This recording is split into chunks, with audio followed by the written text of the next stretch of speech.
Bonjour et bienvenue dans votre émission Amenons l'évangile plus loin. Aujourd'hui, nous sommes dans cette série que nul ne se prive la grâce de Dieu. Que nul ne se prive la grâce de Dieu. Ce texte, nous l'avons puisé dans l'épître aux Hébreux, chapitre 12, le 15e verset. Parmi les recommandations que l'écrivain écrit aux Hébreux, il leur dit que nul ne se prive la grâce de Dieu. Alors, dans le premier épisode, nous avons défini c'était quoi la grâce de Dieu. La grâce de Dieu, nous avons dit, c'est les dons que Dieu a fait à l'humanité. Et ce don-là, c'est Jésus-Christ. Le deuxième épisode, nous avons parlé de c'est quoi c'est priver la grâce de Dieu. La première chose, nous avons dit, c'est priver la grâce de Dieu, c'est refuser simplement Jésus-Christ. Celui qui refuse Jésus, il a refusé la grâce de Dieu. Aujourd'hui encore, nous allons dire c'est quoi c'est priver la grâce de Dieu. C'est priver la grâce de Dieu, c'est négliger la grâce d'être ce que tu es. Alléluia. Négliger la grâce d'être ce que tu es. Aujourd'hui, je suis venu dire à quelqu'un, ce que tu es a plus de valeur que ce que tu as. Alléluia. Ce que tu es a plus de valeur que ce que tu as. Ce que tu es, c'est ce que Dieu a voulu que tu sois. Alléluia. Ce que tu es. Je parle à celui qui me suit pour te dire que tu as de la valeur aux yeux de Dieu. Tu as de la valeur aux yeux de Dieu. Le Dieu qui t'a créé.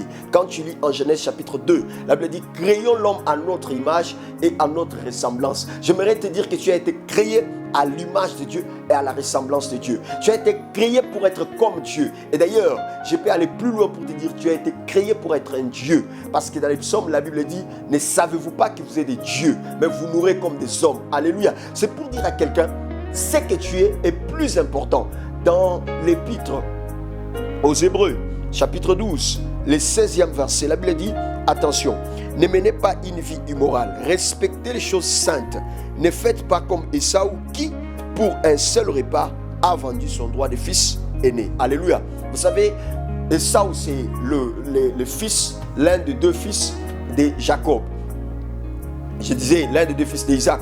Excusez-moi, l'un des deux fils d'Isaac. Alors, il s'est privé la grâce d'être fils aîné. Pourquoi? À cause d'un repas. Aujourd'hui, il y a beaucoup de gens, à cause de l'argent, à cause de ce qu'il manque, à cause de ce qu'il est en train de chercher, il peut aller toucher au fétiche, il peut entrer dans l'occultisme. Quelqu'un l'a trompé, quelqu'un l'a dit que tu ne valais mieux, que tu ne méritais pas, que tu n'étais pas, tu ne pouvais pas avoir quelque chose de bon, tu ne peux rien faire dans la vie. J'aimerais te dire, si tu te confies en Dieu, tu verras ta vraie valeur. Si tu te confies en Dieu, tu retrouveras la vraie personne que tu dois être. Ce que tu es, ce que Dieu a fait de toi, c'est la chose la plus importante.